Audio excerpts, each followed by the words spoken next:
الله الرحمن الرحيم الحمد لله المتفرد بالكمال المتوحد بالصفات الجلال واشهد ان لا اله الا الله تعالى على الانباد والانتفال صلى الله عليه وسلم آله كل الاتباع والانتفال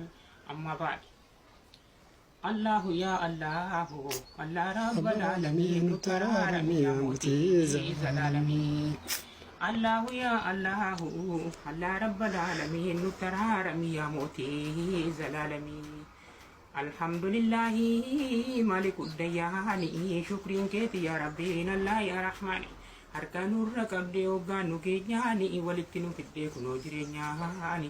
assalaamu alaikum yaa jamaa ikwaaniin alillaa ilaaha illallah hundumti keessanii kan fagoo kan dhihoo kan na dhageessanii bagaa rabbiin har'aan ga'e umrii keessanii meeqa dunyaarraa gale kan akka keessanii rabbiin sinii fadheessu umurii keessanii sinii faqajeelchuu jireenya keessanii inshaallah muraadas ni geessanii izni rabbal aalamiin nu taraaramii yaa mootii zalaalamii